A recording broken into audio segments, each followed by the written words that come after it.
오늘은 주가 쓰시겠다 하는 말씀입니다. 이 나귀 얘기를 말씀을 하고 있는데요. 이 나귀는 실은 주님을 얘기하기도 하지만 우리를 얘기하기도 한다라는 내용이 되는 것입니다. 우리 인생에는 생일이 두 개가 있죠. 두 날. 우리는 두 날의 생일이라고 하니까 아유 양력도 찾고 음력도 찾고 그래야 되겠네 이 얘기가 아니고 우리는 뱃속에 잉태된 날이 생일이다. 예전에는 그렇게 생각을 가졌었는데 지금 보니까는 또 아니 뭐 태어난 날을 또 얘기하네요. 예, 아마 저에게도 이 태어난 날이 맞지 않겠나 생각이 듭니다. 그러면 뭐 태어났다 그래서 이 뱃속에서 나온 것을 지금 설명하는가? 그게 아니고요. 우리에게는 뱃속에서 태어난 날도 있지만 우리가 영적으로 태어난 날을 말씀하고 있는 것입니다. 인생의 의미와 인생에 있어서 내가 왜 태어났으며 또 무슨 일을 해야 하며 또 앞으로 내가 어떻게 살아가야 할까? 이것을 알고 있는 사람이 제2의 탄생, 올바른 인생이더라. 이걸 말씀하고 있는 것입니다. 그러니까 우리가 이 땅에 오게 된 것과 또 이 땅에서 내가 해야 할 일을 사명을 알고 있는 사람, 이런 사람은 삶 자체가 행복하다. 이런 말씀이 되는 것입니다. 오늘 본문의 얘기가 이제 보게 되면 예수님께서 예루살렘에 올라가시는 장면이고 예루살렘에 올라가셔서 십자가를 지시며 우리 인생에게 구원을 주시는 이 모습을 우리에게 말씀하시는 하나님의 주권을 말씀하고 있는 것을 우리는 볼 수가 있는 것입니다. 항상 우리에게 있어서 주님이 하시는 일이 무엇인지를 우리는 명확히 이렇게 알 필요가 있는 것입니다. 우리는 주님께서 왜 이 일을 하시는지 알다가도 때로는 모르다가도 이런 것이 있는 것을 볼 적마다 우리는 명명백백히 주님이 행하시는 모든 것을 알고 이렇게 따라야 된다라는 것을 우리는 기억을 해야 되고 또 이 부분을 우리는 꼭 행해야 된다라는 것입니다. 먼저 본문을 보게 됩시다. 11장 1절을 보면 그들이 예루살렘에 가까이 와서 감람산 벳바게와 베다니에 이르렀을 때에 예수께서 제자 중 둘을 보내시며 자 그들이 예루살렘 가까이에 왔습니다. 근데 어디에서 출발을 했죠? 여리고에서 출발을 했습니다. 여리고는 이제 가보시면 알지만 이 지중해 수면보다 약 260m에서 280m 정도가 바다보다도 아래에 있는 저지대인 것입니다. 우리는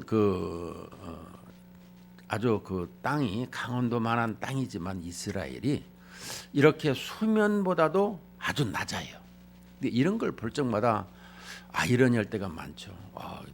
네덜란드인가는 참 저지대라던데 풍차의 나라. 그러면 이스라엘도 이렇게 저지대가 있네. 예, 맞습니다. 이 여리고라는 동네는 거의 한 270, 80m 정도 이렇게 낮은 위치에 있는데 여기 예루살렘이라고 하는 것은 한 700m에서 800m 정도 일반보다도 이렇게 높은 이게 산 중턱에 이게 있습니다. 그래서 우리는 어떻게 보면 이 구릉지대가 아니라 조금 더 높은 이런 모습 속에 예루살렘이 보여 있는 것입니다. 그러니까 여리고에서 이렇게 예루살렘을 올라간다라는 것은 약 한 1000m 정도를 걸어서 올라가는 그런 입장이 되는 것입니다. 그래서 이 여리고에서 딱 올라올 때 그 산을 넘어가면 바로 이렇게 파노라마처럼 이렇게 예루살렘이 자장하게 이렇게 보이는 것을 볼 수가 있죠. 앞좌석에 이렇게 차를 타다가 보면 그런 것이 확실히 보입니다. 그런데 이 예루살렘 가까이 와서 이 감람산이라고 하는 것, 이 감람산이 있는데 그 옆에 감람산 벳바게와 베다니에 이르렀다라는 것입니다. 이 벳바게는 익지 않는 설익은, 그러니까 익지 않는 무화과 열매의 집이다라는 말씀이고, 풀어서 얘기할 적에는 우리에게 이 박해의 집이다, 또 슬픔의 집이다, 이런 것을 우리에게 또 말씀해 주고 있습니다. 우리가 잘 알듯이 베들레헴 하면 베이트라는 것은 집이라는 것이고, 레헴 떡이라는 것처럼 떡집이라고 그러잖아요. 베들레헴이 마찬가지로 벳바게도 집인데 석 익지 않는 무화과 열매의 이 바게라는 것입니다. 그리고 이 집에 있어서 정신적인 우리가 박해자를 설명해 주고 있더라는 것입니다.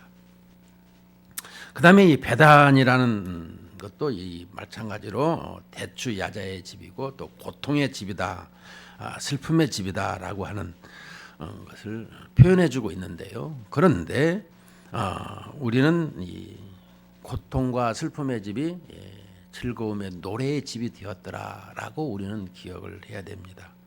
왜냐하면 베다니에는 유명한 인물이 있죠. 바로 마르다와 마리아.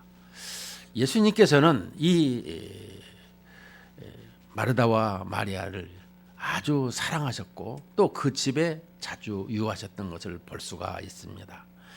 예수님을 얼마나 사랑했는지 마르다는 맛있는 음식을 준비하고 마리아는 예수님의 말씀을 발밑에서 듣는 이런 모습을 우리에게 말씀해 주고 있습니다. 또한 요한복음 11장에 보면 이 나사로가 죽어서 있을 적에 예수님께서 또 사랑으로 그를 살려주시는 모습도 보고 있습니다. 부활이 무엇인지를 잘 설명해 주고 있습니다. 또한 이 마리아는 주님 앞에 향유 옥합을 깨뜨리는 이런 모습도 보여주고 있습니다. 그런 이 마르다와 마리아에게 이 예수님은 아주 편했던 것 같습니다. 특별히 그 예수님이 사역하시면서 이 사역의 거점이 될 정도로 예수님께서는 이 베다니에 많이 머물러주셔서 복음을 증거하셨던 것을 볼 수가 있습니다. 남매들은 예수님을 극진히 영접했고 주님은 상당한 위로를 받았던 것을 볼 수가 있습니다. 그런데 예수님이 지금 감람산 옆에 그 두 지역에 도착하였더라라고 말씀해 주고 있습니다. 이것은 스가랴서 14장 3절 4절에 보면 예표로 말씀해 주고 있는데 그때의 여호와께서 나가자 그 이방 나라들을 치시되 이왕의 전쟁 날에 싸운 것 같이 하시니라. 그날에 그의 발이 예루살렘 앞 곧 동쪽 감람산에 서실 것이요 감람산은 그 한가운데가 동서로 갈라져 매우 큰 골짜기가 되어서 산 절반은 북으로 절반은 남으로 옮기고 그랬습니다. 그날에 자 예수님께서 지금 이 감람산에 예루살렘 앞 감람산에 서실 것이다라고 했는데 지금 메시아 되신 예수님께서 감람산 벳바게와 베다니에 이르렀을 때에 이렇게 말씀해 주고 있는 것입니다. 이것은 예수께서 이제 이 제자 중 둘을 보내시며 둘은 증인 숫자죠. 둘을 보내시며 이르시되 너희는 맞은편 마을로 가라. 그리로 들어가면 곧 아직 아무도 타보지 않는 나귀 새끼가 매어 있는 것을 보리니 풀어 끌고 오라. 만일 누가 너희에게 왜 이렇게 하느냐 묻거든 주가 쓰시겠다 하라. 그리하면 즉시 이리로 보내리라 하시니 제자들이 가서 본즉 나귀 새끼가 문 앞 거리에 매어 있는지라 그것을 푸니 거기 서 있는 사람 중 어떤 이들이 이르되 나귀 새끼를 풀어 무엇 하랬느냐 하며 제자들이 예수께 이르신 대로 말한데 이에 허락하는지라. 자 보면 이 나귀 새끼를 이제 가지고 오라, 끌고 오라 이렇게 말씀해 주고 있습니다. 이것은 우리가 잘 아는 스가랴서 9장 9절에서 말씀해 주고 있습니다. 이 스가랴는 예수님 탄생 520년 전에 이 복음을 하나님 말씀을 증거한 이 선지자죠. 주전 520년 전에 520년 전에 벌써 예수님이 어떻게 이 땅에 오신다라는 것을 말씀해 주고 있는데 스가랴서 9장 9절에 시온에 따라 크게 기뻐할지어다 예루살렘에 따라 즐거이 부를지어다 보라 내 왕이 내게 임하시나니 그는 공의로우시며 구원을 베푸시며 겸손하여서 나귀를 타시니 나귀의 작은 것 곧 나귀 새끼니라. 나귀 새끼를 타면 겸손해집니까? 우리는 이 나귀에 대해서 우리가 좀 알 필요가 있습니다. 성경에서는 뭐라고 했고 또 나귀에 대해서 이 요세푸스 그러니까 유대인들이 이 나귀에 대해서 어떻게 생각하고 있는가 우리는 이 부분을 좀 기억을 했으면 좋겠습니다. 유대적 개념을 이렇게 요세푸스의 기록에 의하면 세 가지를 설명해주고 있는데 첫째로 섬김이요, 둘째로 봉사요, 셋째로 짐을 이렇게 나르는 짐승이다. 이렇게 세 가지로 표현해 주고 있습니다. 그러니까 섬김과 봉사와 짐을 실어 나르는 짐승 이 세 가지로 말하고 있는데 오늘 여기에서 이 스가랴 선지자는 겸손하여서 나귀 새끼를 타셨다 이렇게 말씀해 주고 있습니다. 나귀 새끼를 타면 겸손한가요? 우리 한번 생각을 해봐요. 그런데 유대인들의 역사 속에 이 부분을 요세푸스가 또 강력하게 얘기를 해주고 있습니다. 유대인들은 나라도 뺏기고 전쟁을 많이 치른 민족이죠. 우리는 이 역사서를 공부하게 되면 초승달처럼 이렇게 비옥한 땅을 유대를 통해서 이렇게 그려진 초승달을 볼 수가 있는데요. 문제는 앞으로는 이 밑으로는 이 이집트라는 애굽의 나라가 있고 그 위로는 이렇게 아시리아 나라가 있습니다. 그 중간에 이렇게 초승달로 비옥한 땅이 조금 있더라 이렇게 설명해 주고 있죠. 그런데 이 이스라엘은 날마다 이 전쟁이 하도 많은 나라인데 이 유대인들의 전쟁 개념을 보면은 전쟁을 이렇게 한다라고 할 적에 두 가지를 사용하게 되는데 전쟁을 지금 하겠다라고 하게 되면 큰 말을 타고 유용 있게 이 나귀를 타고 가지만 그러나 우리가 화친을 좀 맺자라고 할 적에는 이 나귀 새끼를 타는 이런 모습을 보여주고 있더라라는 것입니다. 그래서 그 전통적으로 이들의 예수님께서도 지금 이 나귀 새끼를 타고 예루살렘 입성하는 걸 보면서 당시에 예수님을 믿는 사람들은 막 호산나 찬송하려다 우리를 구원하여 주소서 이렇게 오는 다윗의 자손이요 이렇게 막 열렬히 정치적으로 했지만 그러나 나귀 새끼를 타는 모습을 보고 그냥 별거 아니구나. 만왕의 왕 예수님이라고 표현하는 게 저건 누구냐라고 물어보면 나사렛 동네 예수 이렇게 많은 사람들이 아주 천대하는 이런 모습으로 아주 낮게 이렇게 부르는 이런 모습을 가졌더라는 것입니다. 이 나귀 새끼를 타는 이런 모습, 그러니까 사람들은 당시에 이 정치적인 모습이 얼마나 강한가. 여러분 우리 신앙생활에도 이것이 참 강해요. 예수님께서 지금 D-Day 날 예수님이 지금 예루살렘에 이번에 3년 동안 공생을 끝내고 예루살렘에 입성을 하는데 입성만 하게 되면 이 로마 정도는 별거 아니다. 우리가 다윗 왕 때에 전 세계를 호령하지 않았냐. 다윗 왕의 후손으로 오는 이 메시아가 오면은 우리가 이런 정치적으로 또 경제적으로 군사적으로 이렇게 핍박받고 고통받는 이 시대에 우리가 새롭게 뭔가가 될 거야. 이렇게 자부심을 가지고 있었더라는 것입니다. 예수님의 제자들 또 예수님에 따르는 많은 무리들이 그래서 이 예수님이 예루살렘에 얼른 올라가셔서 자리에 영광에 앉으세요. 이렇게 얘기하면서 그 나무를 흔들면서 호산나 찬송하리로다. 우리를 구원하소서. 이렇게 외쳤더라라고 말씀해 주고 있는 것입니다. 우리는 여기서 볼 적에 이 예수님께서 예루살렘에 올라가시는 장면 속에서 우리에게 주시는 내용이 뭐겠습니까? 예수님이 왜 예루살렘에 들어가시죠? 십자가를 지시러.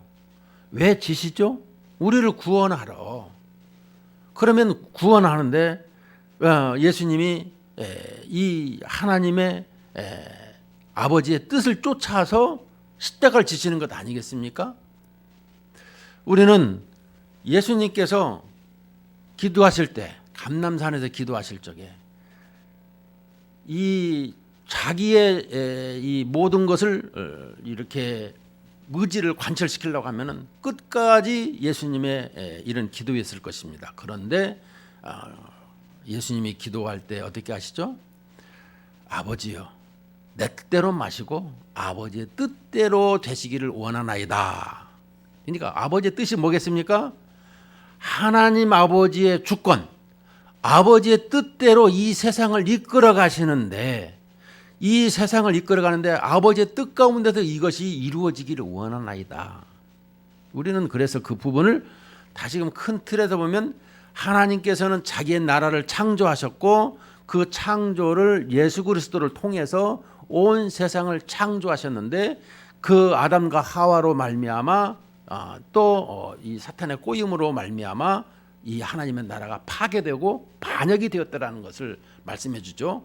그래서 여자의 후손을 통해서 메시아가 두 번째 아담이 오시면 이 모든 것을 회복하는 것을 설명하고 있는데 예수님께서 이 땅에 오셔서 이제 그 파괴된 하나님의 나라를 다시 회복하는 것을 설명해 주고 있는 것이죠. 그래서 그 회복이 먼저는 성육신인 것입니다. 우리의 사람으로 와야만 되는 거예요. 왜? 사람이 범죄를 했기 때문에. 그래서 이 성육신이 우리에게 있어서 아주 중요한데 그 다음에 우리에게 이 예수님께서 십자가를 지시고 또 이 부활하신 이런 모습을 통해서 우리에게 최종적인 것이 뭐예요? 예수님이 이 땅에 오셔서 우리는 끝까지 이것을 잘 기억해야 돼요. 이 세상에 많은 목사님들이 설교를 하더라도 최종적인 것은 항상 있도록 이게 뭐냐 그러면 교회인 것입니다. 예수님께서 이 땅에 오셔서 우리에게 구원을 베푸시죠. 여러분 구원을 줄 때 내가 너를 구원을 할까 말까 이렇게 얘기하지 않습니다. 하나님의 주권으로 말미암아 구원을 이루셔가는 것을 설명해 주고 있는 것입니다. 그것을 오늘 우리에게 이 부분을 설명해 주고 있는 거예요. 여러분 그 하나님의 주권이라고 하는 것은 헤르만 바빙크를 보게 되면 우리가 이 하나님의 주권 사상에 대해서 아주 강력하게 이 얘기를 많이 해서 우리나라에서 많은 사람들이 이 바빙크의 책을 많이 독서하고 또 그 부분을 인용을 많이 하죠. 이분은 하나님의 주권이라는 것을 설명하는데 하나님 주권이 그거 나하고 뭔 상관이 있느냐라고 하는데 여러분 하나님 주권이 없다라면 내가 억울한 일을 당하면 내 힘으로 해결을 해야 돼요.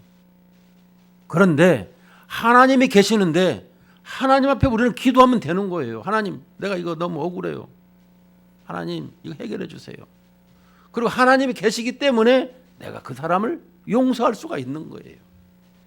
하나님의 계시지 하나님의 주권 사상을 믿지 않는다라면 용서할 수가 없는 거예요. 우리는 성경에 그 대표적인 것이 있죠. 요셉을 보세요. 요셉.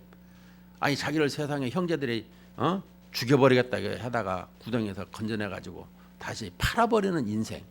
그러나 그가 보디발의 이 애굽의 보디발의 집에 들어가서 그 총무가 되어서 있는데 그 아내가 또 이렇게 유혹을 해서 결국엔 뒤집어 씌워서 감옥에 보내버리는. 근데 그 감옥에서 정치범 수용소에서 자기가 이 애굽의 정치 문물을 또 배우게 되고 또 이 꿈 해몽을 통해서 다시금 국무총리가 되어서 내가 이 땅에 온 것은 내가 예전에 말하지 않았느냐. 이 12별이 12이 볏집이 나에게 절하지 않았더냐. 이것은 하나님께서 우리 모든 인생들을 구원하시려고 미리 날 애굽에 보냈더라. 하나님 아버지의 주권이다. 이것을 형제들에게 이제 말하는 것을 볼 수가 있는 것입니다. 우리는 하나님의 주권을 얘기할 적마다 이 사도 바울도 이 부분에 대해서 강력하게 있습니다. 바울의 감옥에 있을 적에도 하나님 앞에 감사하는 거예요. 왜? 하나님이 계시니까. 하나님의 주권 사상이 그래서 중요한 것입니다. 우리 개혁신학의 아주 핵심이 뭐냐? 하나님의 주권 사상입니다. 하나님께서 이 세상을 창조하시고 또 우리 인생을 만드시고 우리를 섭리하시고 통치하시고 인도하시는 것이다. 그 하나님 앞에 내가 살아가고 있고 하나님께 항상 기쁨으로 즐거움으로 이렇게 살아간다. 이것을 고백하는 것이 하나님의 주권 사상인 것입니다. 항상 사도 바울도 자기 인생에 디모데후서 이 디모데후서를 보면은 의로운 재판장이 나를 기다리고 있더라. 이런 모습을 볼 때마다 이 우리에게는 이 하나님의 주권 사상 아주 중요한 것입니다. 그런데 오늘 여기에서 지금 이 나귀 이 새끼 이 부분을 볼 적마다 여러분 나귀를 타고 예루살렘에 올라가셔서 십자가를 지시고 우리에게 구원을 주시는 것을 설명해 주고 있는 것입니다. 그런데 우리가 오늘 본문 속에서 보듯이 이 나귀 새끼를 타고 가는 것을 볼 적마다 우리는 성경에서 나귀의 새끼에 대해서 어떻게 얘기하는가를 한번 볼 수 있어야 되는 것입니다.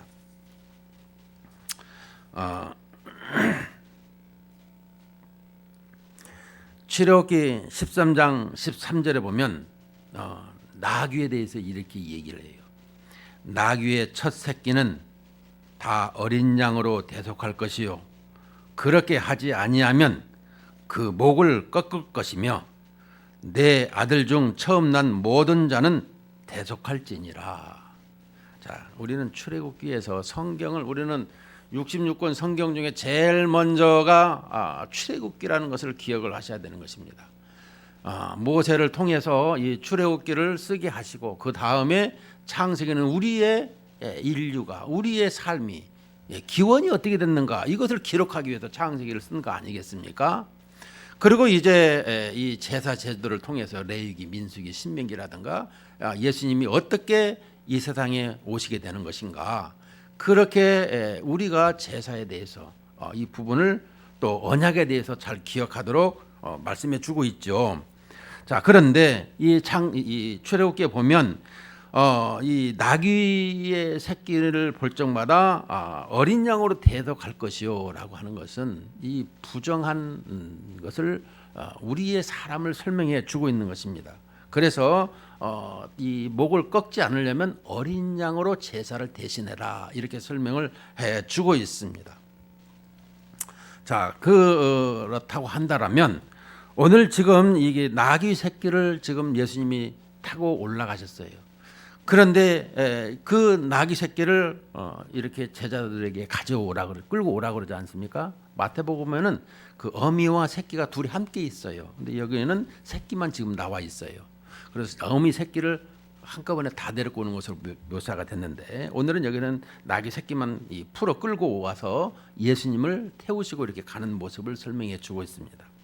자, 그렇더라면 이 나귀 새끼는 예수님을 지금 이 등에 태우고 가는 것을 설명해 주고 있습니다. 우리 인생들이 이 나귀와 같이, 나귀 새끼와 같이 이런 모습을, 예수님을 등에 태우는 모습을 가질 수 있어야 된다는 것입니다. 우리 신앙생활을 하면서 어떻게 하든지 예수님의 이름을 존귀하게 드러내는 이러한 삶을 살아가는 것이 우리의 삶이다라고 하는 것입니다. 예수님께서는 우리의 왕으로서 십자가를 지시러 우리를 구원하러 가시지만, 우리는 그 예수님을 통해서 예수님이 그 모든 걸 행하시도록 우리가 이 예수님을 등에 태우고 가는 우리 인생이 되어야 된다는 것입니다. 왜냐 그러면 3절에 보면은 만일 누가 너희에게 왜 이렇게 하느냐 묻거든 주가 쓰시겠다 하라. 처음으로 주라는 단어가 나옵니다. 주가 쓰시겠다. 여러분, 이 주라는 단어를 이 예수님께서 친히 쓰는 것입니다.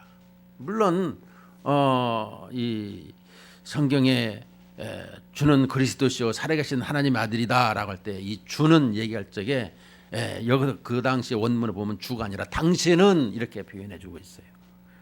그런데 오늘 여기서 말씀하는 그 주가 쓰시겠다라는 말씀은 주님께서 당신이 이 세상의 만물의 모든 인생의 주인이다라는 것을 설명해 주고 있는 단어를 지칭해서 쓰고 있다라는 것입니다. 우리는 주님께서 쓰시겠다고 한다라면 우리는 어떻게 해야 될 것인가? 여러분, 주가 쓰시겠다 지금 하면서 나귀 새끼를 풀어서 끌고 오라 이렇게 말씀하고 있습니다. 우리는 여기에 대해서 소리 없이 그냥 그 주님의 소유요, 또 주님의 이 손길로 내가 살아가더라는 것이죠. 그러니까 주님의 이 소유가 되어 있고 또 그 소유를 주님의 뜻대로 마음대로 이렇게 원하는 대로 사용하신다라는 거 말씀하고 있더라면 거기에 우리는 부응을 해야 되고 거기에 따라야 된다라는 것을 설명해 주고 있는 것입니다. 우리는 주가 쓰시겠다 하면은 언제든지 예의하고 예라는 답변밖에는 없는데 우리는 항상 할 때마다 노라는 단어를, 이런 단어를 쓸 때가 많이 있습니다. 여러분, 우리는 이 부분에 대해서 다시 생각을 해야 되는 것입니다.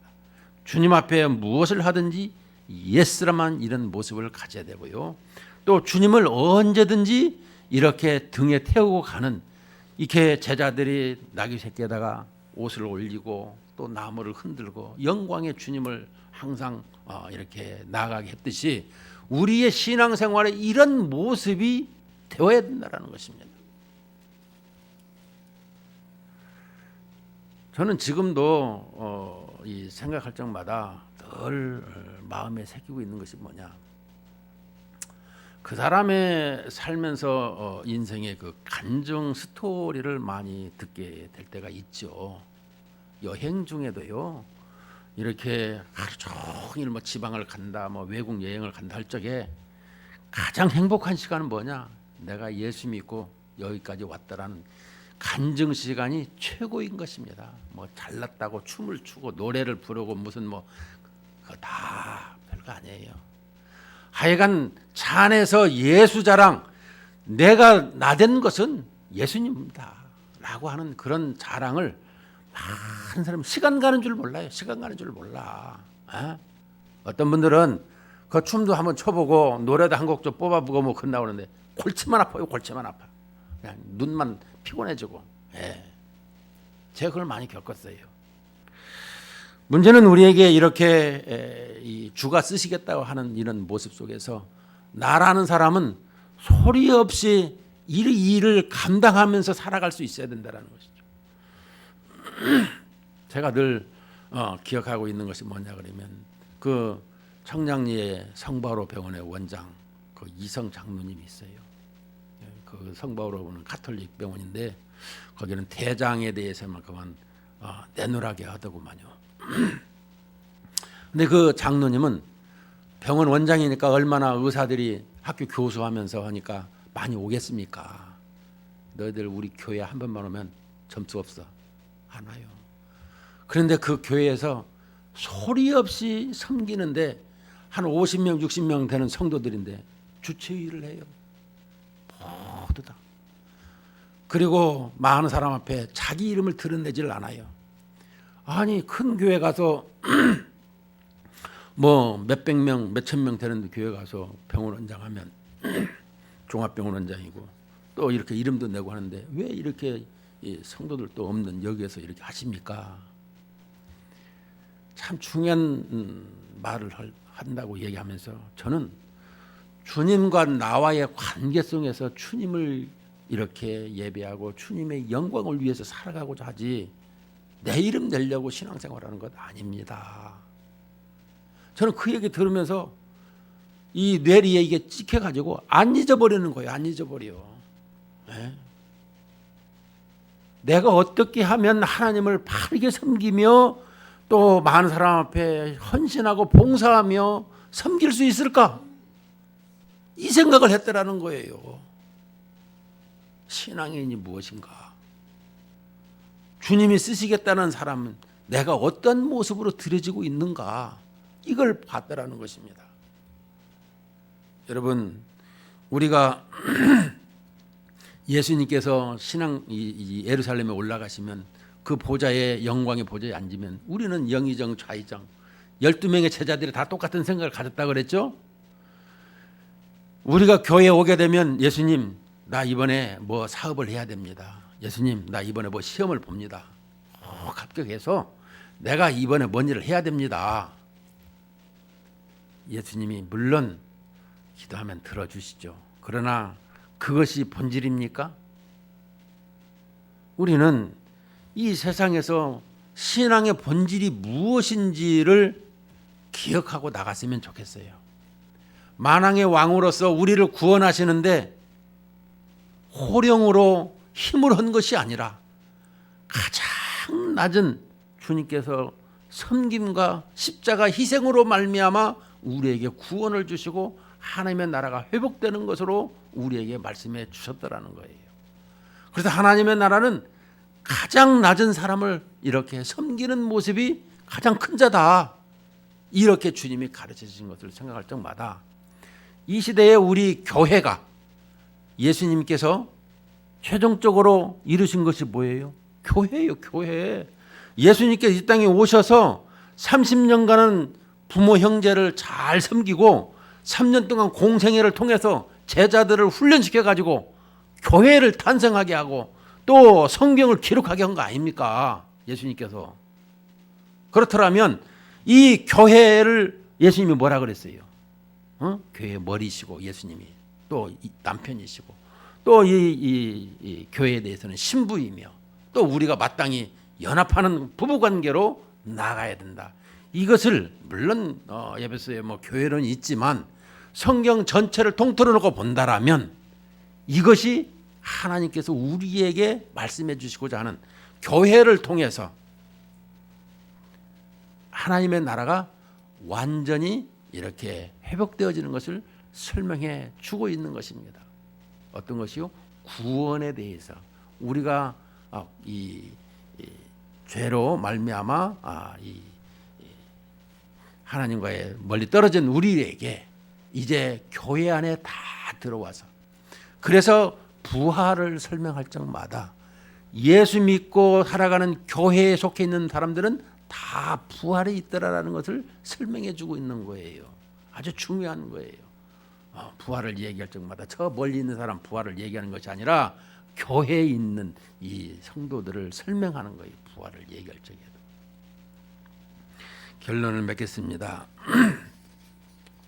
우리가 신앙생활을 하면서 이 명문대에 나오고 또 내 인생에서 뭔가 큰 권력도 가지고 돈도 있고 또 여러 가지 자기의 삶이 있을지라도 여러분 나귀 새끼의 가장 낮은 모습 속에서 겸손히 주님의 이름을 나타내고 증거하는 이 땅의 삶이더라라고 설명해 주고 있습니다. 주가 쓰시겠다.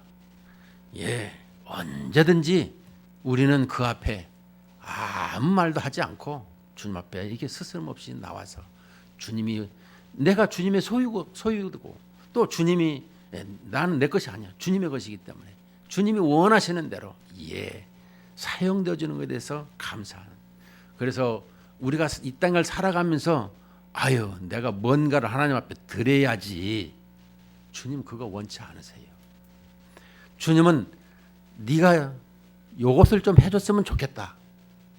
그것을 그 뜻을 알고 그대로 행하고 순종하는 것을 우리는 알아야 된다라고 설명해 주고 있습니다. 무엇을 하든지 내가 하나님의 뜻을 알아야 되기 때문에 성경 말씀을 또 이 강단에서 나오는 말씀을 그대로 따르는 그런 우리의 실천 신앙이 아주 중요한 것입니다. 그러므로 우리는 예수님을 항상 등에 태우는 나귀로 쓰임 받는 우리 모든 성도님 되시길 주님의 이름으로 축복합니다.